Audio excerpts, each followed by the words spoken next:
Well, as we approach the end of Lent, this is the 5th Sunday in Lent, and as we come closer to Holy Week and to the cross and resurrection, Good Friday, the Great Vigil, Easter Sunday, the readings that we hear in church intensify, not just in length, but in meaning and purpose. In the past 5 weeks, we have heard about temptation and wilderness, about thirst and living water, about the new birth of the Spirit, about darkness and light. Today, our themes are nothing less than death and life. We begin with dry, desiccated bones. These are the remnants of a people long gone and nearly forgotten. They are evidence of hope extinguished and a future that has been cut off. They testify to the end of a race that can no longer produce any offspring. In the prophet Ezekiel's day, the bones serve as a vision, a metaphor for what has happened to the people of God. They too have been cut off, taken into captivity in a foreign land, far from their homes. Their hope is stricken because of their slavery to a foreign power. They have lost sight of a future that might include freedom, abundance, and joy. The children they have will never know what it means to be part of a faith community in the land of promise. We know these dry bones too.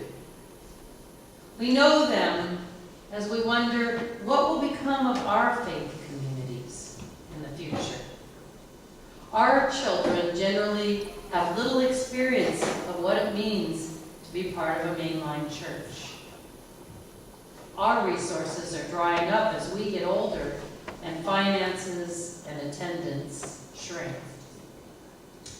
The trajectory for many years in most congregations is toward aging members and declining in abundance and attendance and giving. Some worshiping congregations have broken up, and their church buildings have been sold or repurposed. We fear that we're drying up. We long for restoration, even for resurrection. Some churches think that the right clergy person will miraculously turn it all around through hard work and a charismatic personality. Others long for days in the past when the culture supported church going for everyone and promoted full Sunday schools and well-supported budgets. Many of us continue in that magical thinking that if we build it, they will come. More programs, new initiatives, nicer bathrooms are sure to draw in new people and to bring the lapsed home. And some are simply wearing out with the effort. We have our own struggles with hopelessness, with dry places of the Spirit. We feel bound up, enslaved by struggles that never seem to improve, by relationships that bring constant challenge and sorrow, and about anxiety over our finances. Illness and death drag us down as well, and we fear what might lie ahead. We want our lives to be full and meaningful. We want our church to flourish. We long for renewed hope, for resurrection life. And God longs with us. God used Ezekiel to speak to a situation of hopelessness and death and despair with words that bring life and renewal. God brings bone to bone together and puts flesh upon them. God breathes and life is restored. God promises to restore not just these bones, but the entire people of God by freeing them and by bringing them home. They will, once again, know the joy of their salvation and worship God in the beauty of holiness. It's this remarkable image, an amazing promise, a sign to us of resurrection power. And it is not just for that day in the past or that nation somewhere else. It is ours. It is here. It is now. Have you ever wondered what it might be like for these dried up old bones to be refleshed? Would they look exactly like they did before they died? Would they still be mortal? It's the same question I wonder about Lazarus, whom Jesus brought forth from the grave after he was dead 4 days. We know he was already decaying. He started to smell. How would he look once he received new life? And more importantly, how would he and these resurrected ones, restored ones, live into new hope, into new possibility? What would they do? What would matter to them? How would they be? Our neighbor Dave is one illustration of what might be possible. 3 years ago, he received a diagnosis of a very rare leukemia. And until that time, he had been extremely active with a busy job, a home and a wife to keep up with, dogs to raise, and plans for travel. All that was brought up short by his diagnosis. He began treatment expecting to get better soon, but he only got worse. The treatments were not effective for him, and he began to run out of options. Finally, they suggested, and it's a pretty radical suggestion, I don't know if you've ever heard of it, they suggested that he would have a full replacement of all his blood and stem cells with the blood of a compatible donor. His brother was a match, and the difficult process was completed. But Dave's body tried to reject this graft of new life. Terrible side effects began. His skin sloughed off. His immune system collapsed. The war between the graft and his host body was terrible and dangerous. He was hospitalized many times over many months. And yet, he had hope. He longed for life. He fought for life. He wanted to be restored. And he prayed and continued to put himself in God's hands.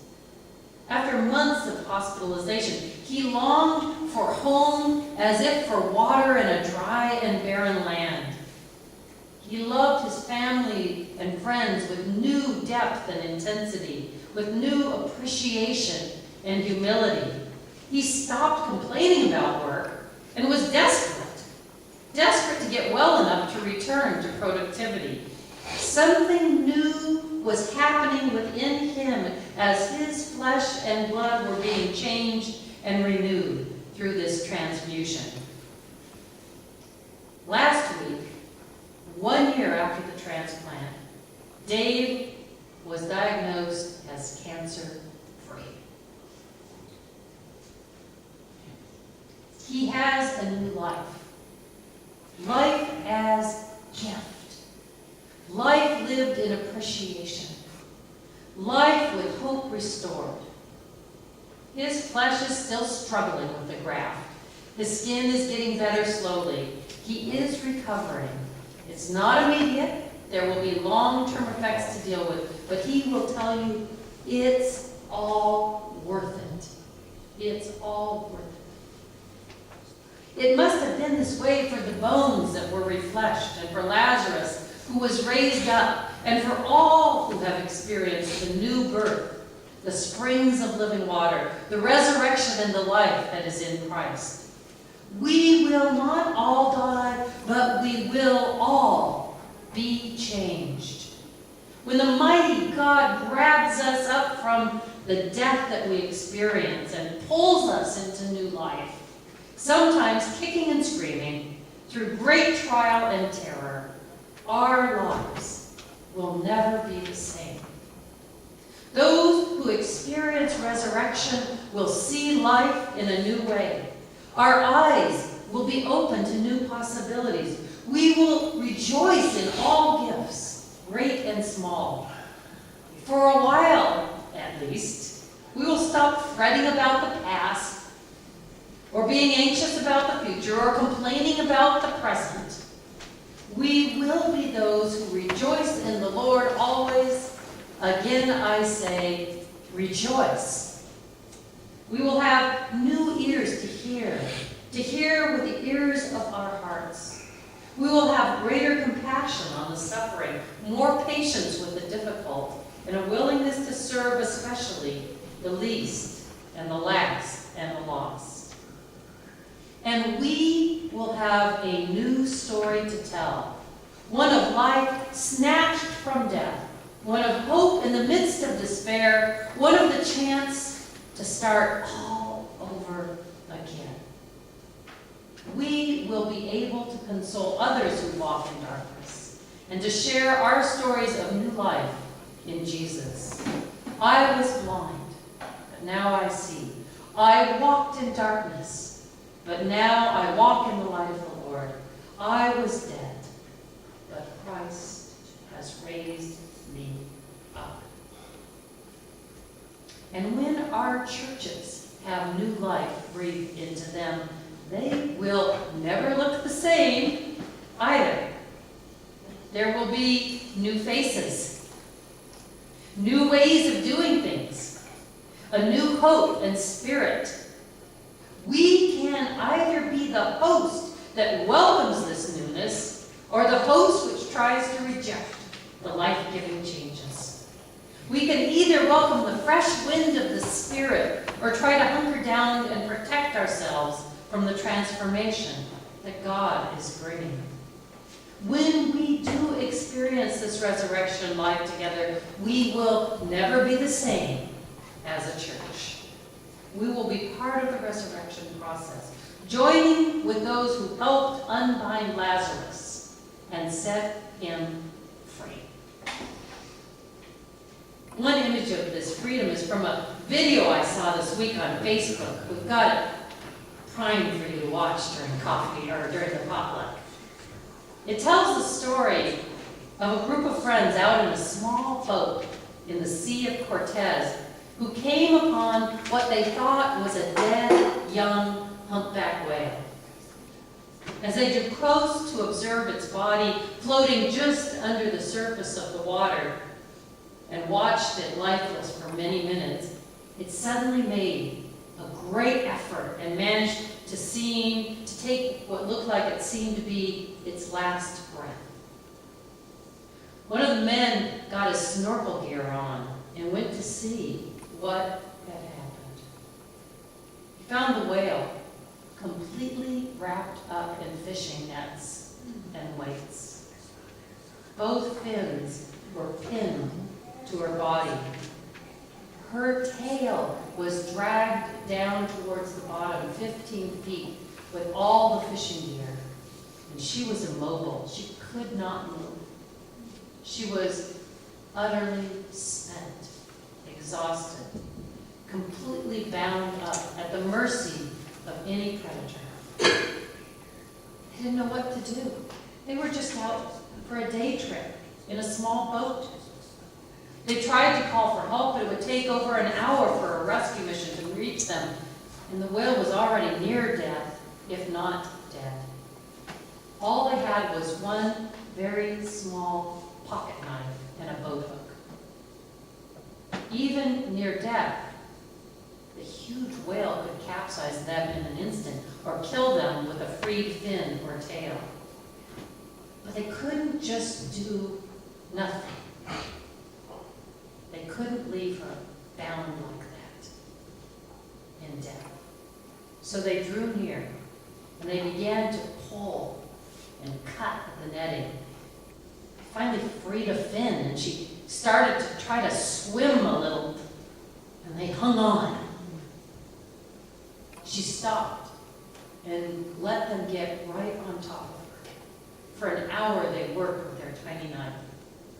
She seemed to know what they were doing. She never fought them or tried to escape. And finally there was just the one cut left.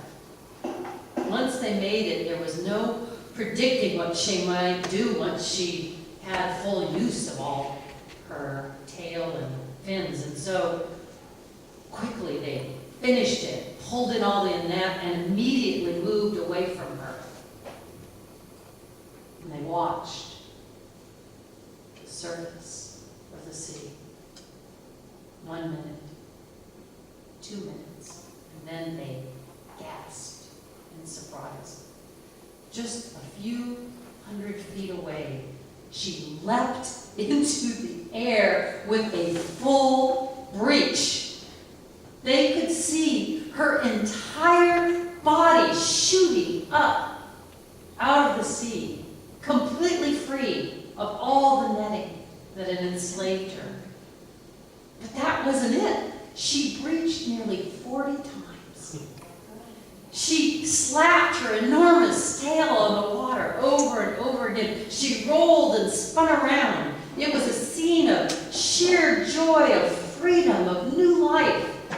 And she did it all right where they could see her. They were crying and cheering and laughing and taking video until their camera battery wore out. They had just participated in renewed and restored life. They had cooperated in the unbinding of one who was trapped in a hopeless and deadly situation. They will never be the same. Dear people of God, we are Easter people. We are people of relentless hope in a God who longs for us and the whole world to flourish. We are called to participate in resurrection by assisting others to be free, by sharing stories of new life, and by telling the story of Christ's death and resurrection over and over again. Will these bones live? With God's help, they will indeed. And we will be those who rejoice and exult in our day.